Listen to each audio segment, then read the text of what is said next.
Hey everyone, welcome back to the Bright Futura podcast. I am your host today, Joshua Hinkins, with my fabulous co-host, Mike O'Rourke.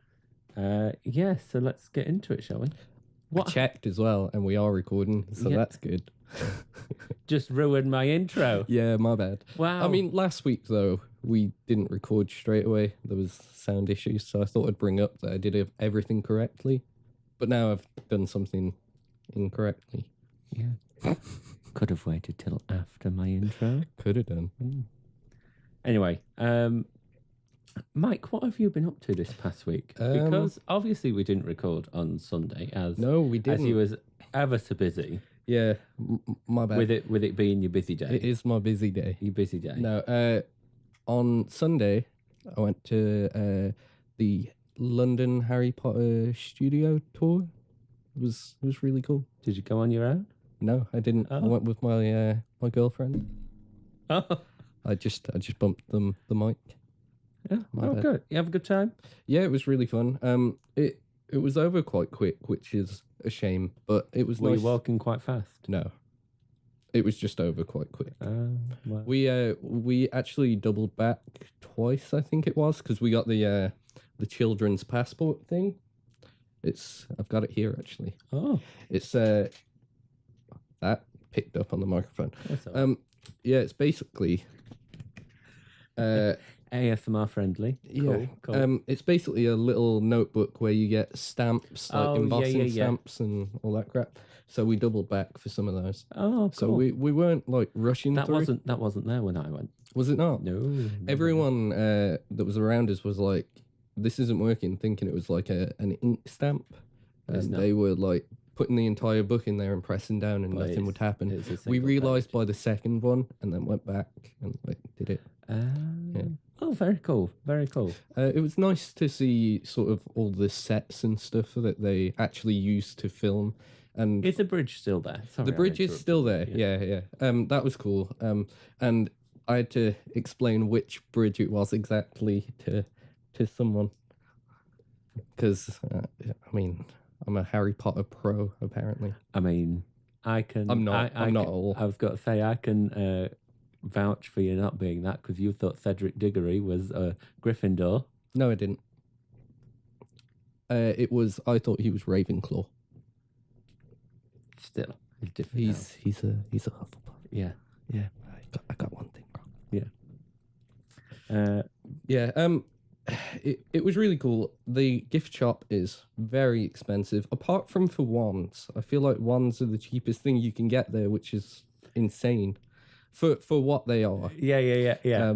Whereas like the key rings and everything are so expensive, and they're not very good quality. Like the key rings, the badges and everything, they were all like sort of cheap tat, and they were really expensive. I see. I don't think I looked at the key rings. Yeah, well, the shop was like huge, and we got there early, so we had to find something to do until we got into the tour. Oh yeah. And there's nothing around. There's nothing in that area. Oh, yeah, so yeah. you have to just go in the gift shop.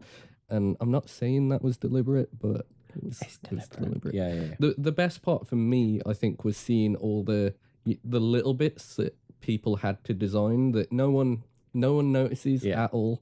But it's nice to see like they made branding for like, I don't know, like types of food, or like the potion labels and that kind of stuff. I found that really cool. Yeah.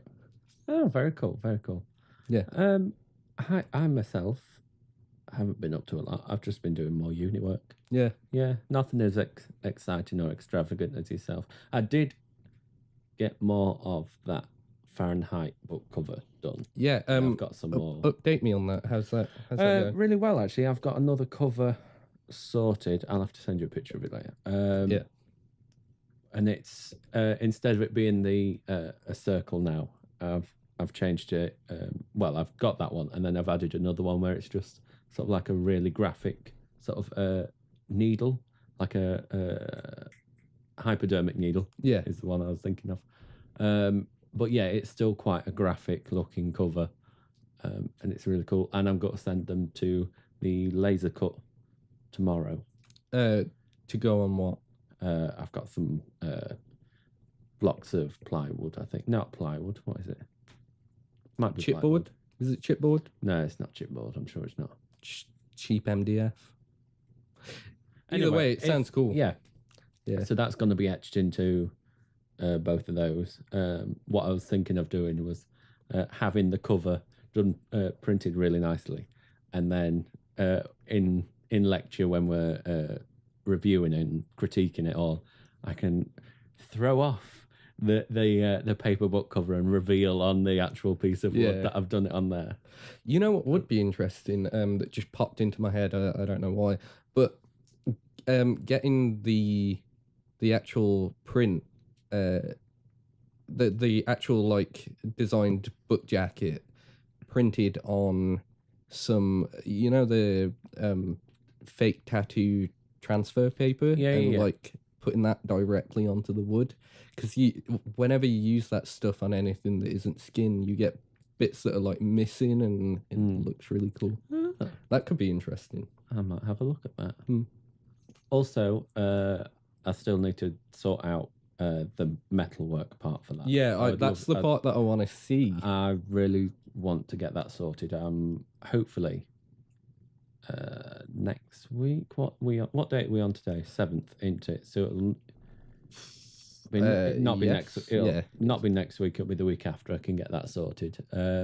Another assignment I've got is a negotiated one where I have to come up with the proposal. You know, do all the legwork, like self-directed briefs. And for that one, I'm doing some travel posters for like. I think you told me about this, actually. But not for video games anymore. Oh, okay. I was considering video games before, but now I'm thinking of doing it from books. Because that way. How about graphic novels? They've already been illustrated in that, though, haven't they? Is it? Oh, okay. No, now I get what you're saying. Yeah, like video games, graphic novels, sort of that sort of thing. The places have already been illustrated. Yeah. Whereas you want something that's sort of a blank canvas, and you can make it. It gives a description of what the place looks like, or it alludes to what the place looks like, and I want to do that. And those are going to be done on fabric. They've got to be like proper, like fabric maps. No, not maps. They've got to be like. Travel posters. Yeah, travel posters. Sort of like, almost like. Oh God, what the hell is it called? You know, like those tacky looking, like anime scrolls. Yeah. I'm probably just like segregating part of our audience there, but never mind. Those sort of scrolls that you can sort of have up. I want that sort of thing, but for these posters. So I've picked 1984. Yeah. For one of the posters. I think I'm going to do 3, like a triptych. I want to do like a dystopian one, a utopian one, and then sort of one in the middle somewhere. Between, yeah. I think that would look quite cool. I think it would, yeah. That'd be interesting. And then you can sort of have them next to each other as one sort of piece. Maybe, now this is a bit of a stretch, but maybe you could have a sheet of paper behind them with illustrations that tie them all into one. That could be cool. Good. It's a lot of work, though. It is. It's a lot of work. Yeah. But yeah, that's all I've been up to. Sort of finishing off uni work. One thing that I've been doing. What's that? I got my Nintendo Switch on Saturday, and I know we're going to go into this later, but I thought I'd bring it up as something that I've been doing. Have you been enjoying it? More than I thought I would. Well, I shouldn't really need to ask that question. No, you know the answer to that. Yeah. But it's a lot better than I thought it would be, and it's worth. I would have paid more for the console. Don't say that.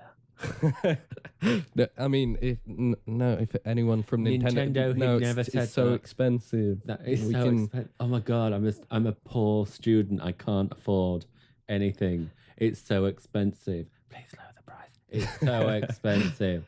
And I'll just say one last thing on this before we go into it later. It is a good thing that I have dainty hands. That's all I'm saying. Also, I saw the title of last week's episode. Really disappointed you spelt Dainty Hands wrong. I was hoping, Sorry, it was you put a D in there for hands, and it was a it was German name. Hands. Yeah, I sorry. was like, no. but The I'll D let is you off. silent. The D is silent. I mean, it's still there. Yeah, I mean, It's like children. Okay. Yeah. Well, talking of the Switch, have you played much of Legend of Zelda? And what do you think to it art-wise? Art-wise, I think Segue. the game is the most beautiful Zelda game that's been made. I would agree. I'd say visually it's very different to the rest. It's the one it's closest to is probably Wind Waker, maybe mixed with Twilight Princess. Yeah, I would say that. It's because it's more sort of photorealistic than Wind Waker, but it's still got that sort of toon shader. Yeah. But it's not as like prominent in it, and never have they had so much detail Oh God, no. in any of their games. Like There's the so models, much grass. there is a lot of grass, and it all moves when Yeah. you walk over it. It's like they've taken a hair particle and just put it across the entire Just map. gone, vroom. Also, the game is huge. I've played it a lot, and I've not touched the main story. I've done the first couple of quests, and I've just been doing side quests. Oh my word. It's really, really good. Ah. See, I've played a bit of yours, obviously. Yeah. I am still at the very, very beginning. Yep. Just checking out bits and pieces what I can. And it's really nice. It looks really, really nice. It's got And that's just on the handheld part of it. Because Yeah. obviously the Switch you can shove on a TV or have it handheld, or you can take the things off and play it away from the handheld Yeah. thing. But having it on the handheld looks amazing, and then when you put it on a screen, it's even better. Really?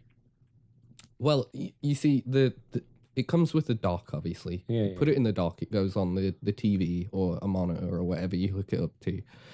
But the dock itself doesn't have any sort of graphics hardware in it. The only reason it looks better is because the console's getting more power. When it's in handheld mode, it limits it to 720 because it's a small screen and they want to conserve battery life. But if you plug it into the dock, you get the full 1080, or in Zelda's case, a little bit lower than 1080. But it looks better than it does on the handheld, which is impressive because it already looks great. Very cool. Would you say it alludes slightly to Studio Ghibli in a way with how certain things look? I'd say so. I'd say I tell you what, it does make me think of a lot. Princess Mononoke. yeah. It has that feel with the shading and the sort of environment, I'd say. It's gonna sound weird, but the setting of it and the sort of technology that's in it kind of reminds me of Jack and Daxter, weirdly, if you remember that game for PS2. Yeah. It there's certain types of weapons that have like glowing blue on them and stuff like that, and one of the enemies, the Guardians, have like glowing blue and Don't red. get me started on them. They're terrifying, and they're so hard to kill. But that kind of stuff reminds me of the early Jack and Daxter games or the later Ratchet and Clank games, but with a better story. Yeah, definitely later Ratchet and Clank. Yeah, No. What was that? kind of midway Ratchet and Clank, I'd say. I was also thinking later Jack and Daxter. Yeah. Jack and Daxter overall, I get those kind of feels anyway. I'm really happy with it. Also, what do you reckon? How do you reckon the story has set out? If that makes any sense at all. Like, I have a feeling, like the way it started, watching it. I also listened to what Jesse Cox had said, and I kind of agree very much with him. It's as if Link has fought Ganon before. He has. Lost. I think this one has fought him before. Yeah. The reason, basically, do you mind if I go into Oh God, no. it's semi-spoilers, okay? Warning here. semi-spoilers, nothing huge. It's stuff you find out quite early in the game. So this Link has been asleep for 100 years. This specific one, he was, instead of being reincarnated like Link usually is, this one was put in a resurrection chamber.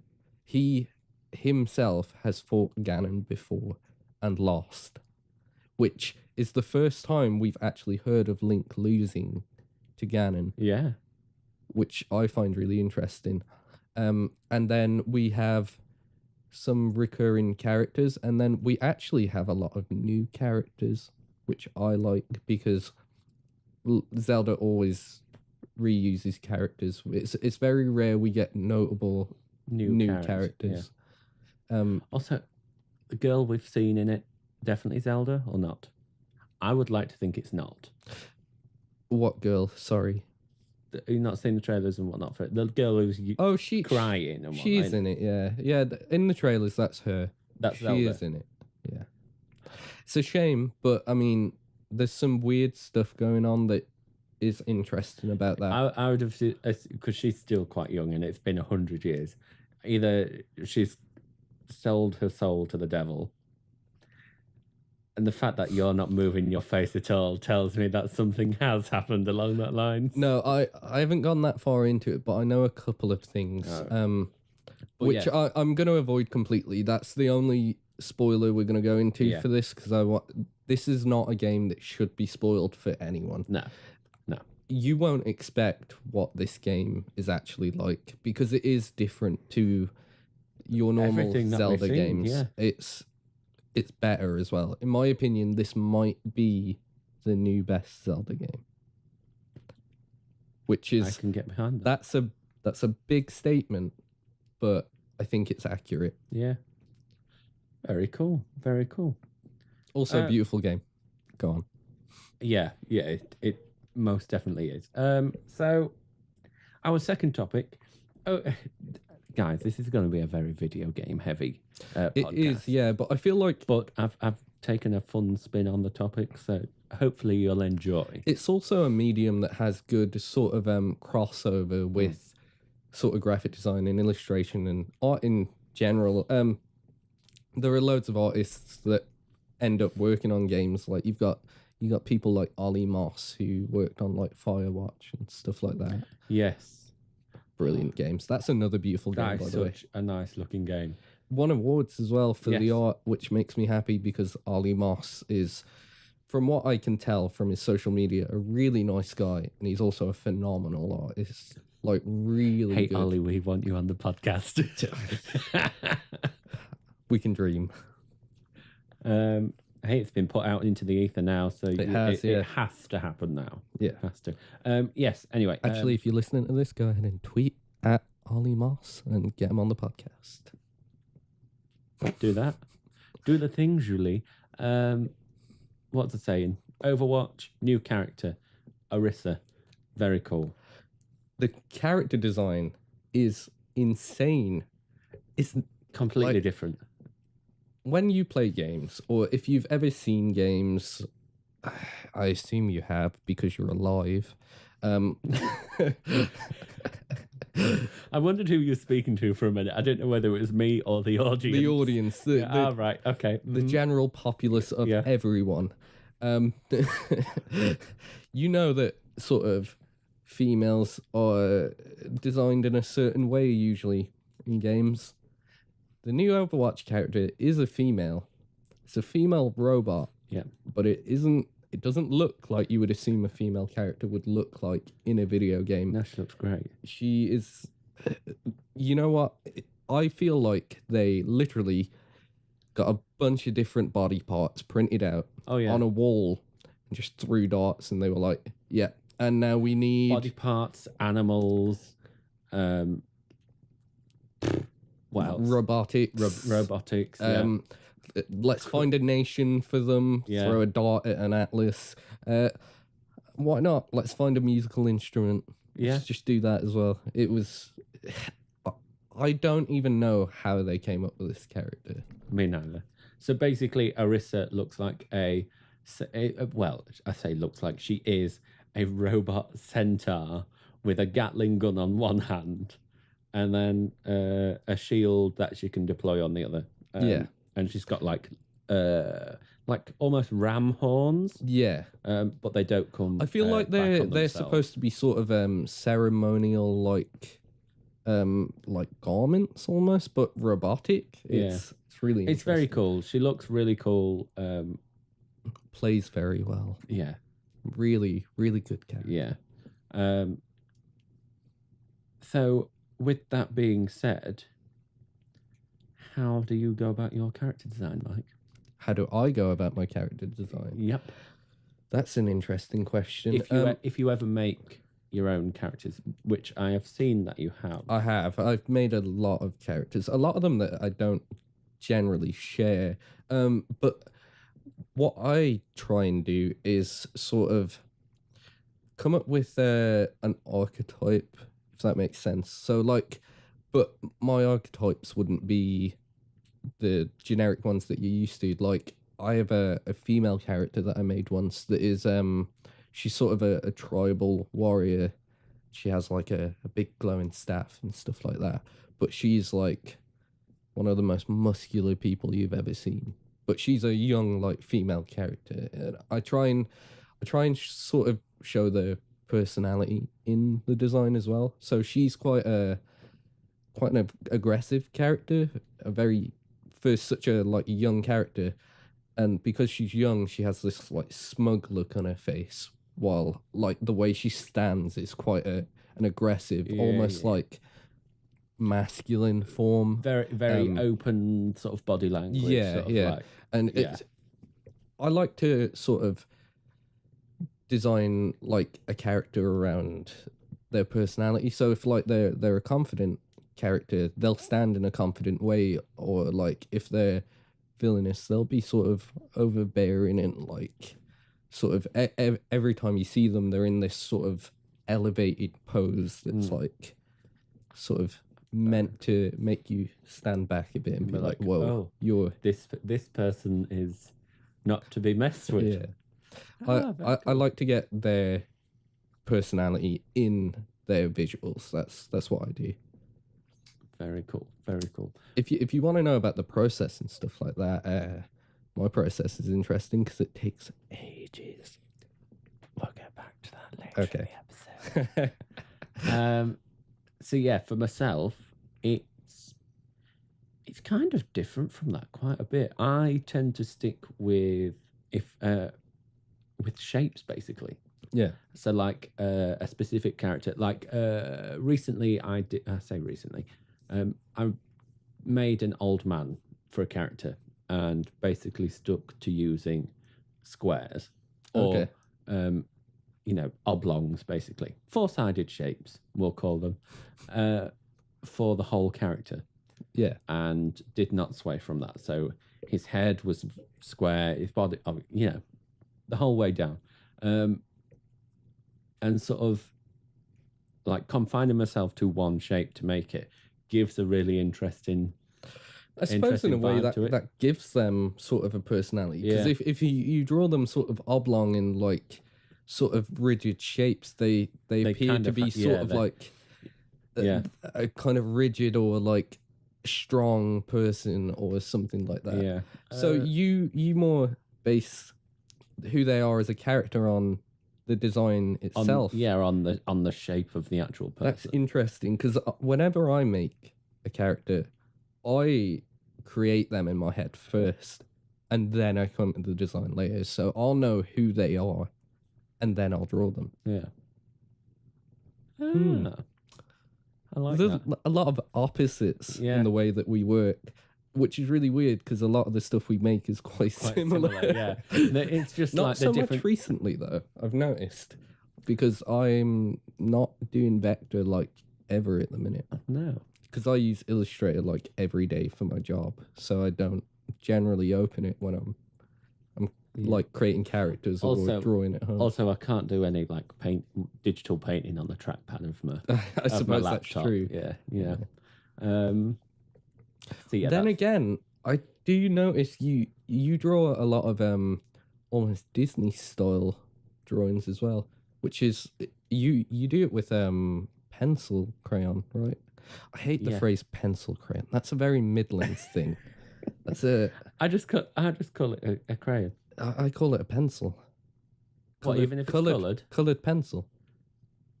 Right? That's even weirder. Well, a crayon for me is like a wax crayon. Like Crayola. Yeah, I just call them all crayons. Like they're all crayons. Like if they're all out and I ask for the blue crayon, yeah, we're gonna have a bit of a problem. Yeah. But like there's not many times I know that I'm gonna be using pencil crayons and wax crayons at the same time. So, I mean, if someone has a pencil case and they're like, I only have who blue everything in here. Who puts wax crayons in a pencil case? Someone in our live studio audience just put their hand up. Well, one person. That's 1 point to me, Josh. Person. I'm taking it. That's a win for me. All right, you can have that one. I'll let you have that one. But yeah, I generally just call them crayons. We went on a tangent again, didn't we? Yeah. Yeah. What was it? That happens a lot. Process. How we make characters. We were talking about yours and how we both do it very differently. And then you mentioned about my Disney characters or my Disney style characters. Yeah. Yes. Because I noticed you used to do a lot of artwork of Disney characters, but you do sometimes draw stuff in that style, and it's not Disney characters. Yeah, I really like that style. And I think taking that style to like not so much a more adult vibe, but sort of a more adult vibe. We're gonna have to go with that because I can't think of the word. Taking it from that very childlike, child friendly atmosphere that all the characters seem to have, like even the villains. Yeah. A lot of the time don't feel villainous. Yeah, often Disney, at least old school Disney characters, actually, they look really dumb. Apart from they make them stupid rather than scary. Yeah, apart from in Fantasia, that is the only one where I'll say that the Carnaborg or Carnabolg, whatever you want to call it, the giant demon thing in the mountain with the bat wings and whatnot. Yeah. He is the only one that I can, for a doubt, say, without a doubt, I should say, have terrified me at one point in life. That was through Kingdom Hearts. There was one particular scene when I was younger that in The Lion King that I was like, okay, yeah, I can see Scar's a villain. And that was in the cave with the hyenas when all the lights turn green and it's like, oh, okay, friendly, cuddly lion is now a villain. Yeah. But I'll tell you another one. Not Gaston at all. Not Gaston in the slightest. No, not at all. Clayton from Tarzan. Because obviously he is a human, and the fact that he goes out and literally hunts these gorillas and Tarzan. Again, I can see that, but that was again because of the lighting and the sort of atmosphere, because everything turned red in Tarzan, and it was like, okay, this is stuff's getting violent, there's guns going off, which actually, thinking about it, that scene, as a child, that must have been quite scary. I don't remember it being scary, I don't. But thinking about it now, repressed a lot. I can't remember much. But yeah, sort of taking the Disney elements that are really cool and then try to sort of like de-child friendly them all. Sort of give them more of a vibe that I want to see. That's not to say you make it adult as in like R-rated content. Oh god, no, you don't. But it's not. You can tell that it's not aimed at kids when you use this style. Yeah, it's a cool. It's like a fun little task I kind of give myself sometimes. Yeah, I have a great fondness for looking at how people make their characters. I watch a lot of creative Twitch streamers. Yeah. And every one of them works in a different way, and I love it. It's great. prefer looking at someone's process over. We discussed this last week, yeah. but I like seeing someone's process over final image. the final image. Yeah. And the reason I watch Twitch streams as well is you interact with them and you can hear why they do it that way, which is just great. Yeah. Oh, very cool. Very cool indeed. Un momento, por favor. So we've talked about character design. Concept to final image. Oh, this is how do you get from one end to the other? Badly. Badly. In one word, badly. Not very quickly at all. No. It's, you know what? It's more, since third year of university, it's been this way.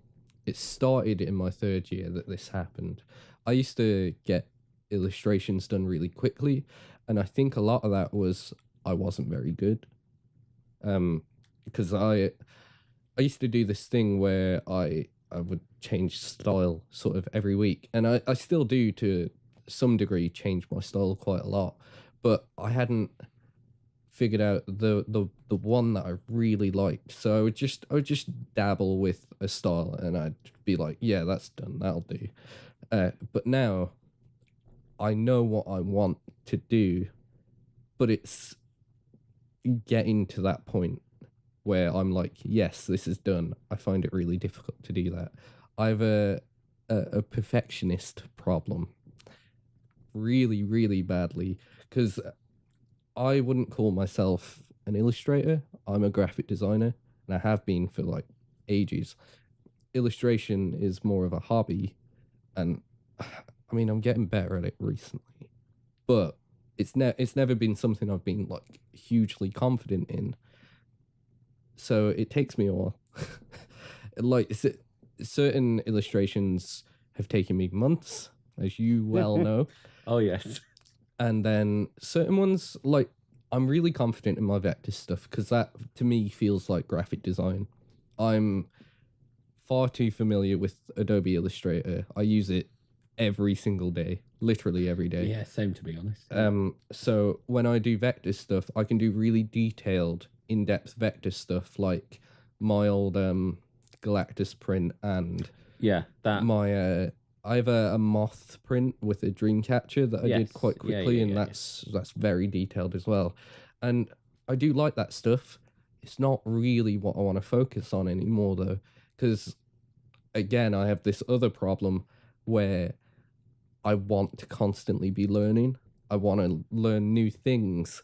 So in a way, I've kind of dropped vector a bit because I'm like, I know how to do that.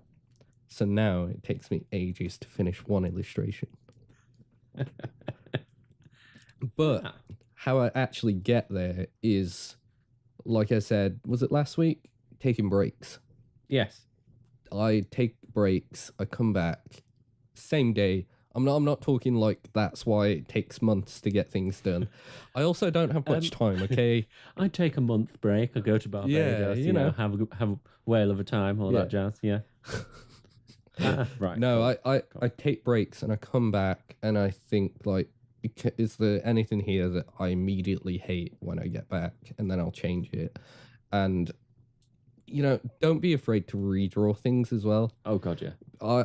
There's been several things where I've finished a complete, like, body for a character and then I've been like, I hate it.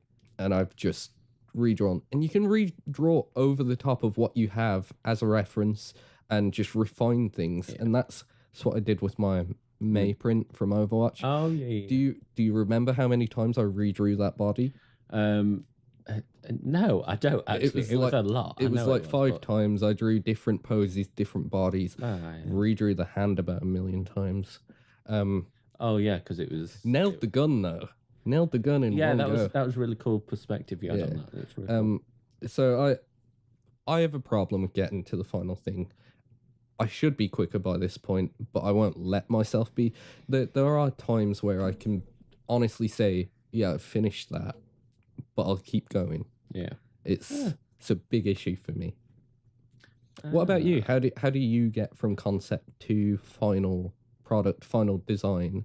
I noticed with your stuff though, I don't think I've ever seen you draw down on paper ever I don't since I've known you. I don't honestly do it anymore. To be fair, I Yeah. used to draw on paper. I have a graphic novel that I did completely by hand from second year of university somewhere in this house, and it was all done drawn by hand and then inked with a pot of ink and a tiny brush, and it was on A2 paper, Oh, fuck that. and I loved it, and it looked cool. But now I just don't have the time. Yeah. If I had the time, I would love to draw on paper, and like, I'll draw like plan like thumbnails and like quick sketches on paper, but I'll never Yeah. sit down and honestly draw on paper Oh. anymore. Which actually, thinking about it, makes me a little sad now, because that's where all of this sort of came from.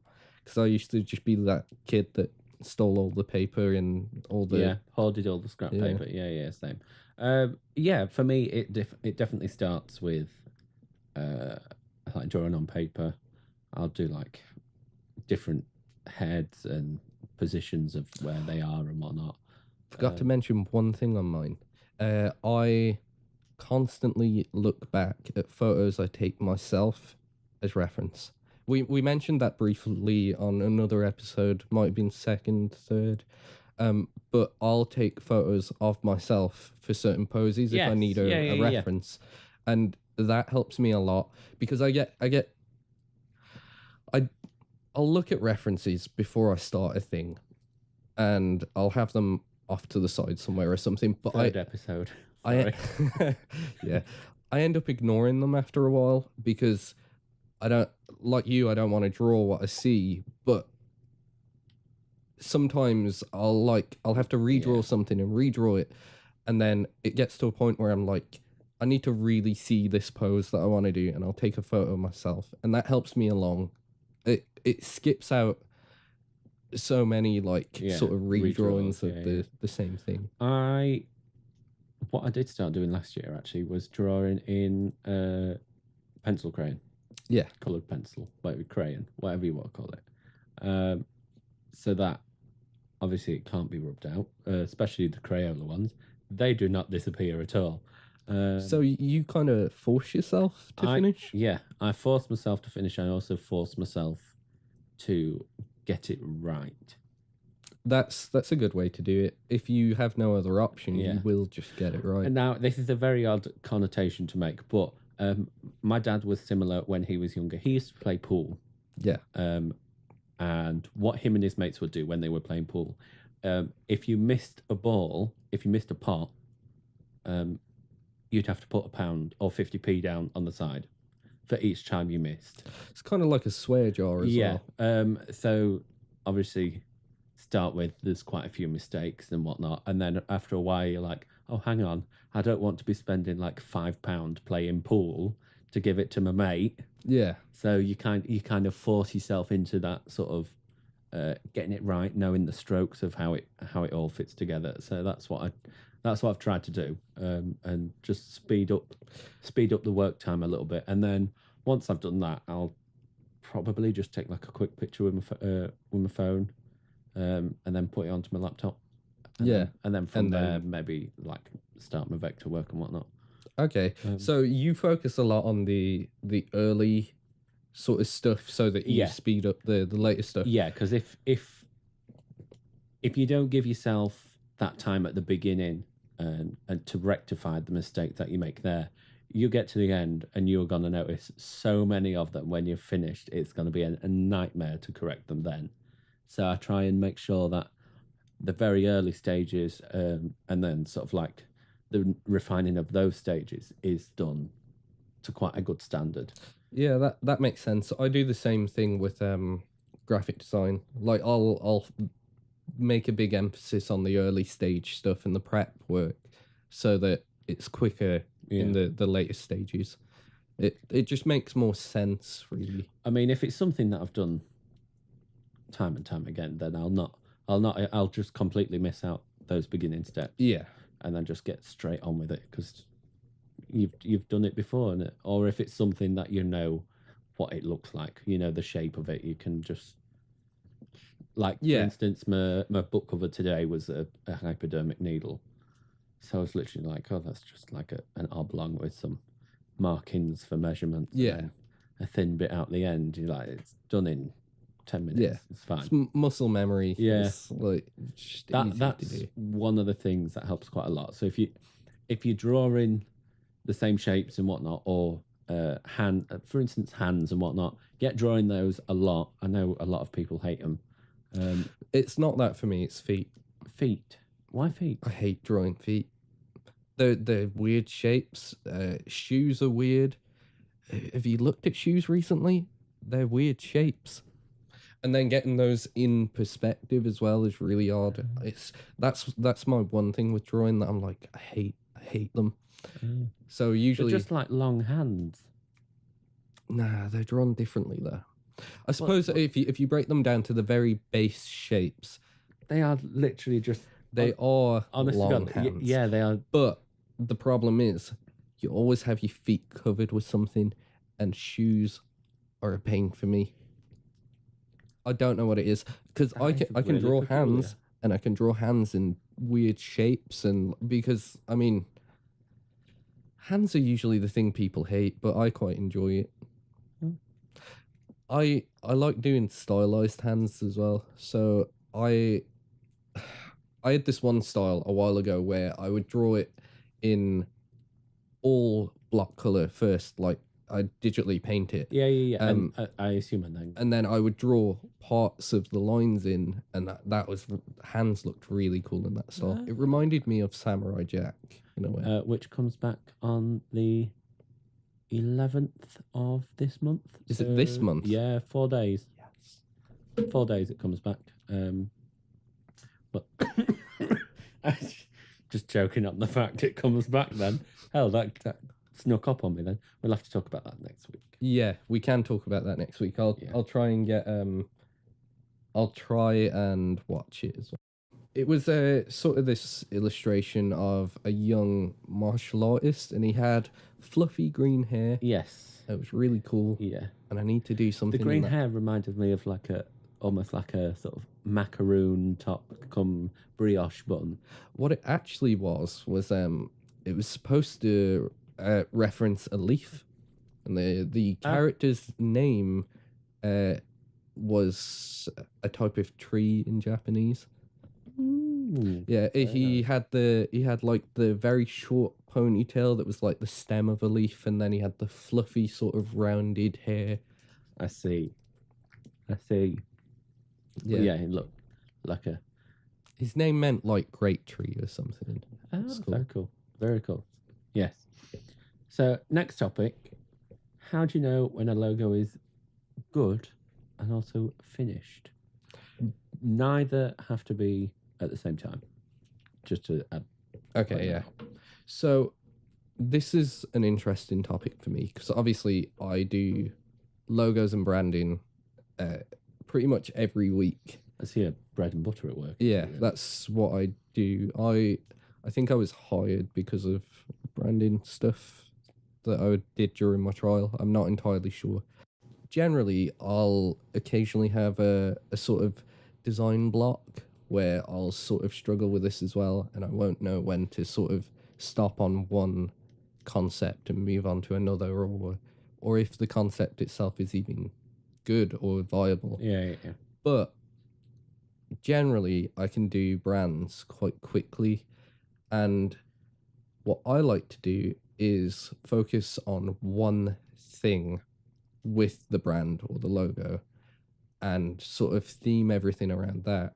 So I did a logo for the thing I spoke about 2 episodes ago, where it was like, can't tell anyone anything about this. Yeah.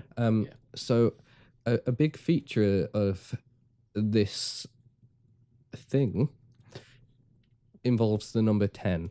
So the actual name of it is 6 letters long. Yeah. Right. Okay. Am I getting that right? Yeah. So the name is 6 letters long, and then I have markings that go with it that add up to 10. So it's got 10 elements to the logo.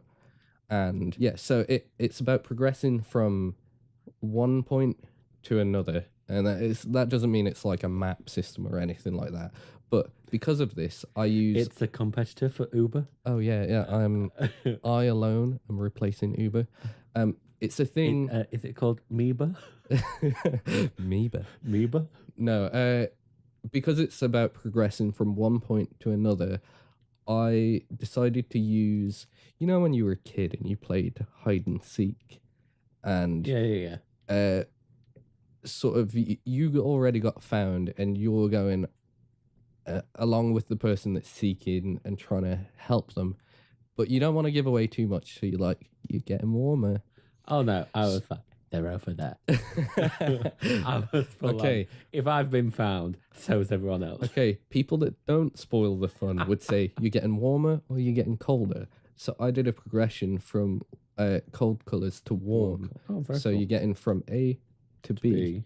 And it sort of that's a theme that follows throughout.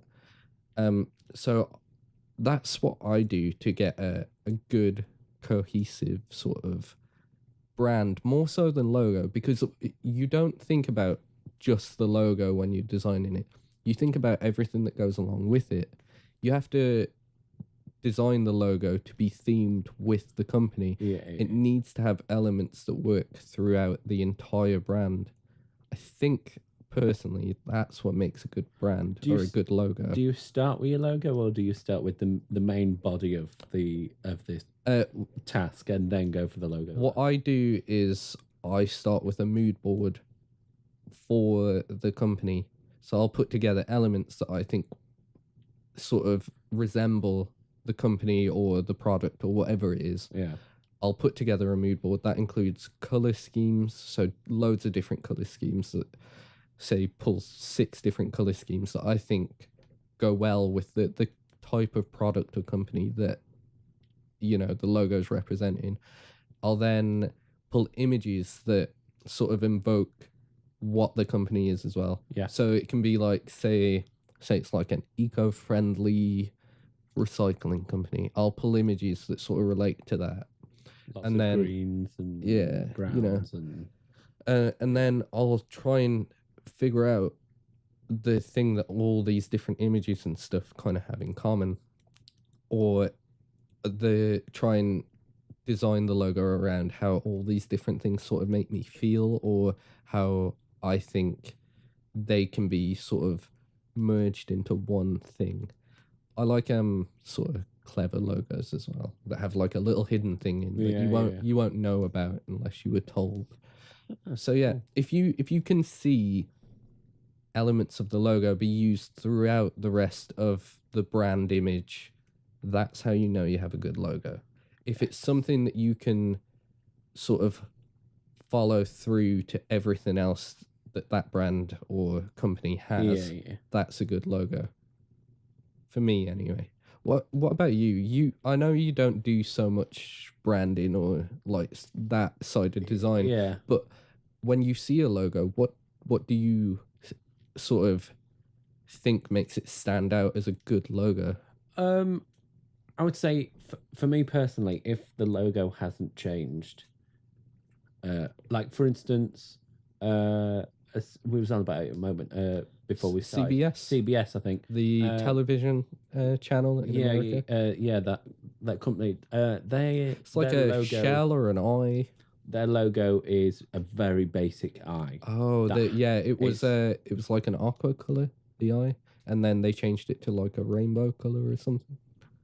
Right? No, that's NBC. That's NBC. Sorry, it's CBS is it's like the 2 eyelids and then a very basic. Just a circle in the middle. Incredibly basic logo, and that hasn't changed for years. Yeah. Now, for me, that is an incredible logo because it lasts a long time. Everyone knows what that logo is. Everyone can recognize that logo, and the fact that it hasn't changed since I can name many other companies to back this up. You've got MTV. Their logo has not changed for so long. Since it became the Big M with it hasn't changed, and they've had lots of different color variations of the same logo, but the core structure is the exact same. Oh, Same with AOL. Same with. AOL. Have you seen their branding by Wolf Olins? It's What, incredible. AOL? Oh my god. It's incredible. I don't know what AOL do these days, but apparently they're still around. They own TalkTalk. That explains a lot. Oh yes. Yeah, but Wolf Olins did a brilliant sort of campaign where they took their logo and they used it as a negative on different images. So they'll have pictures of balloons and the AOL will be in white and the background's white and it sort of blends in. It's phenomenal. Really good stuff. Wolf Olins is a company that I think is just... They did the 2012 Olympics logo that was really like controversial. I loved that. I thought that was great. It's genius. A logo doesn't have to be something that everyone likes if everyone's talking about it. Yeah. That's the weird thing about a good logo. You need to remember it. That's the main thing with a logo, right? It always has been. It doesn't need to be. It doesn't need to be loved. It doesn't need to look all fanciful and have everyone agree that it's fantastic. Yeah. It just needs to have that sort of like moment within everyone where they just instantly recognize it every time they see it, even if their connotation with it is, oh, I hate that logo. They still know what it is. Yeah, I mean, so talking about the 2012 Olympics logo, the Olympics logo itself hasn't changed. Oh yeah, ever. Yeah, just the rings. It's one of the most recognizable logos in the world. Same with McDonald's, KFC with the Colonel. Can I tell you a cool little fact about McDonald's? Go for it. I believe it's in Ohio. The local council in a town there or city or whatever it was turned around to McDonald's and said that they couldn't have the yellow M because it would interfere with the skyline. So it is now in that one place. The McDonald's there has a really nice blue M, and I kid you not, with the building it's on, it looks really nice, and it looks like, oh, I would maybe go in McDonald's more if it looked like that. It's great, and it's the only one that's changed. That's interesting. Only one that's changed colour. Not changed shape though. Oh no, it's still same shape. What I think about logos is the colour can change, but if the shape changes, it's a new logo. For me, anyway. Yeah. And a lot of people disagree with that point because there are companies that you see a colour and you think of them, like Macmillan Cancer Research or Cancer Support. Their green is very sort of them, and I immediately think of them when you see that green. I get their greens mixed up with Lloyd's, the bank. The only one that I get close to them is United Colours of Benetton, and the only reason I probably think of them is because they have really controversial ads, and that I remember that kind of stuff.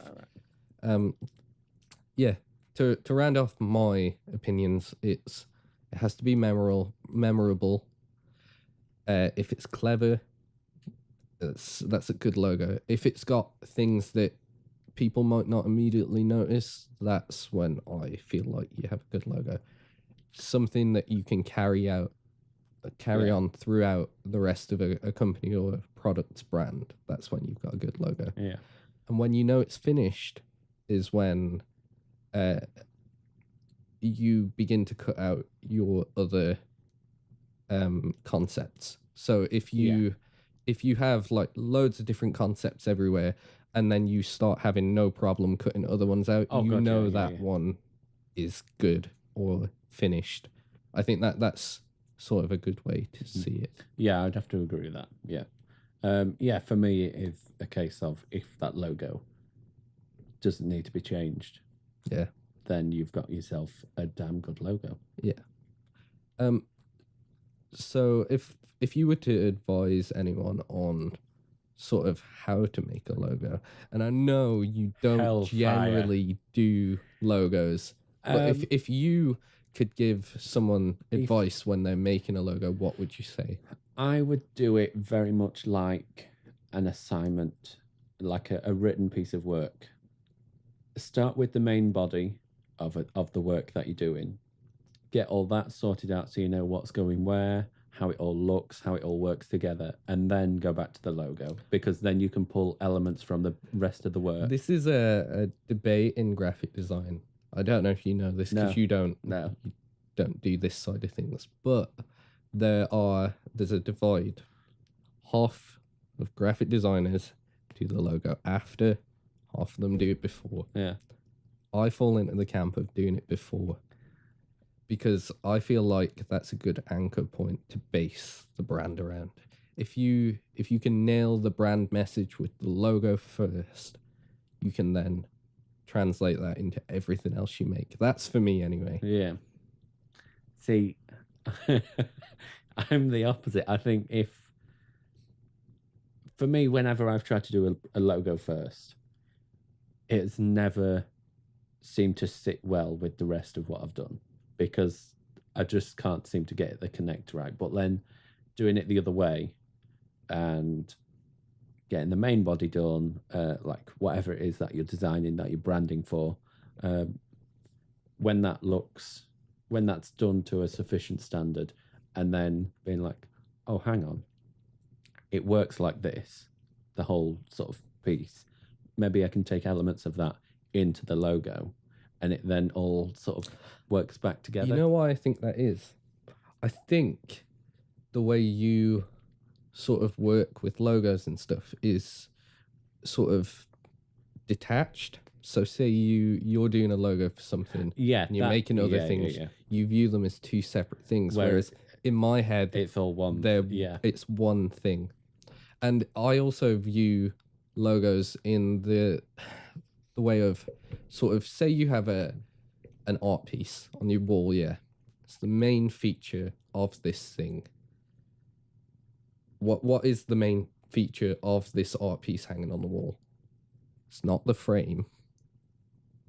It's the thing in the middle. Yeah. So for me, I view the logo as the main part of the brand. Everything else is the frame. That's why I do logo first. All right. Oh, cool. I got that analogy while creating the Crucial Trading website, because when we were making the 3D rug builder for it, the people that worked there said something really interesting to me, because we had it so that you pick your borders on the rug first, and then you pick the center, because for me that made sense. You're going in. Yeah, but then out in. Yeah. They got back to us and they were like, you wouldn't pick a frame before you pick the art. And that, it's just drilled into my skull now. Yeah. I can't get that like out of my head because it just makes sense. It's interesting. Yeah. It's also weird that people can be that passionate about rugs. Not weird, sorry. That's not the right thing to say. It's interesting to me that someone can be that passionate about a rug, because that's their life. They make rugs, and I think that's really cool. Yeah. It's weird what people are really into, isn't it? Yeah,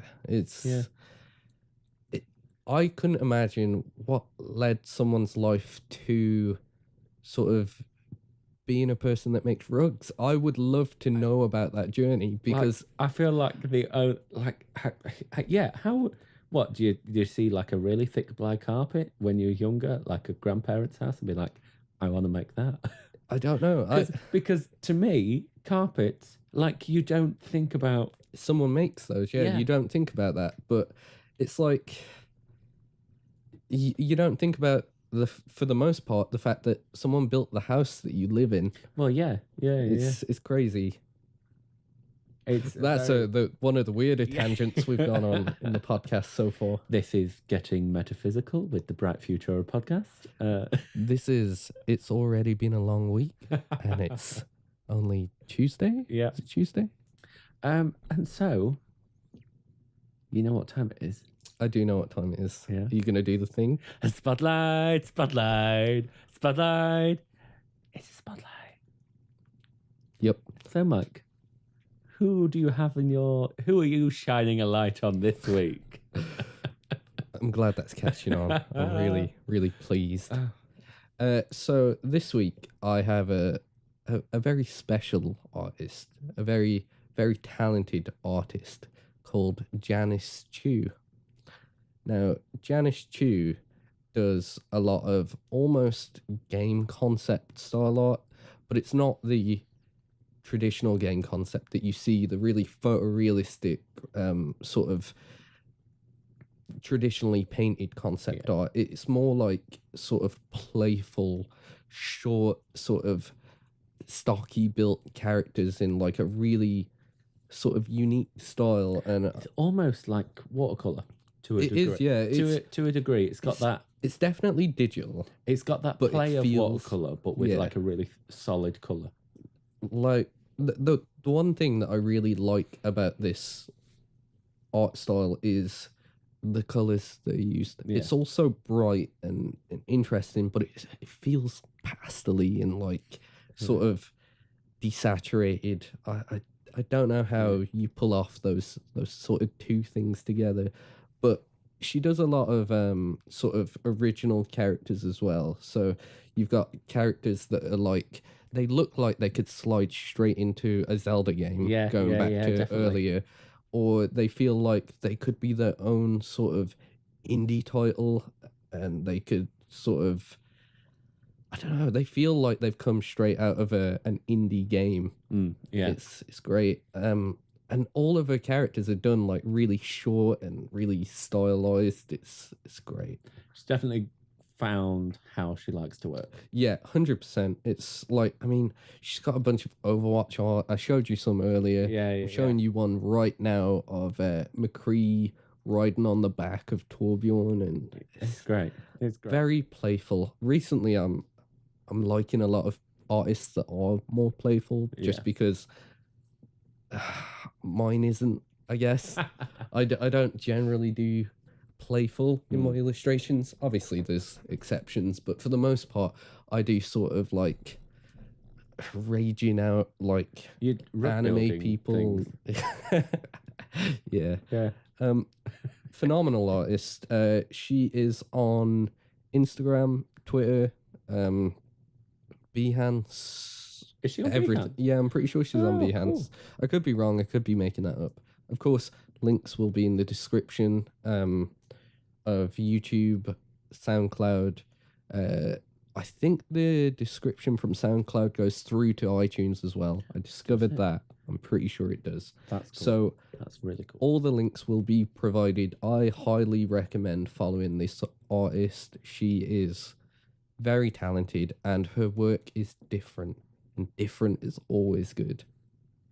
So what about you, Josh? Who have you got this week? The artist that I am shining a light on this week is an artist on Instagram called _Piccolo. So his name is I recently found this guy as well. Gabriel Piccolo. I feel like I need to say his name like that. I apologize greatly if I'm saying it wrong or in a very sort of non-PC way.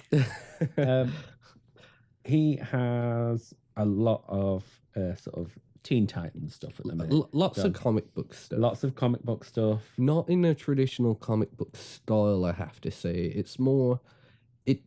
He draws a lot of sort of mainstream comic book characters, but in more of an indie comic book character style, and it's so good. It's great. I love it. It's also a big fan of shipping, I have to say. Ships a lot of characters together. Yeah, which I'm okay with it. The internet loves it, so why not? Yeah, it's great. It's got like lots of... And the colours he uses are just really nice. Like, I've got a picture at the minute of him drawing Beast Boy. Yeah. And he's used lots of different greens for it, but they all just work really nicely together. Yeah, it's great. He this is an artist that does really well capturing a character's personality in the illustration as well. Yeah. Like I was saying earlier, but you can really get a feel of the type of person each character is with their illustrations. Like when you see illustrations of Raven from Teen Titans and DC Universe stuff, she's usually on her own in quite a like sort of emo setting. Yeah. Sort of like I'm all for it, but like she needs some... Wow. Just got very violent with my hands there. Yeah, she just needs like a different setting sometimes because it She all gets does, very yeah, samey. but there are settings that are sort of playful with her by Piccolo. Oh, gotcha. Like Yeah. she's looking down at a raven amongst a bunch of pigeons, like she's in the park or something. It's nice. And then she's he obviously has illustrations of her looking a lot happier and stuff like that. It's just all around a really good Instagram page to follow. If you want a good sort of artist that knows how to use color palettes, I would recommend this artist hands down. We both discovered this artist separately, by the way, I have to say. We haven't discussed this artist amongst ourselves or anything. No, not at all. No. But I don't know how recently you found him, but I found him literally within the past couple of weeks. And I'm thoroughly impressed. It's been a while, I think, that I've been following. Yeah. What was I going to say? Yeah, so he's on Instagram, which @_Piccolo. That is Picolo. He also has a Patreon, so if you really enjoy his work, go there, check out what he's doing, support him there, because all artists need support like that. The independent artists need support of people who enjoy the work. Yeah. And I think we need to put that out there a bit more. Yeah, I think we do as well. There's a number of artists that I support usually through Twitch. Usually it'll be like donations or I'll subscribe to them on Twitch. But I have in the past supported artists on Patreon, and usually they give you sort of either digital downloads of artwork as backgrounds, or they'll send you prints or stuff like that, and it's really worth doing for you as a like selfish thing, but it's also worth doing to help an artist, because I don't know if you know this, but being a freelance artist is one of the hardest jobs.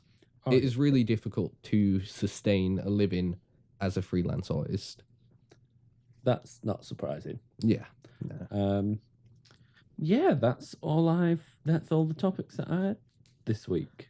Then I believe that is the end of the podcast. Is that the end of the podcast? I believe it is, yeah. Yes. It's been a bit of a long one again. Is it really? It's gone a little bit over an hour. It's about an hour and 15 minutes.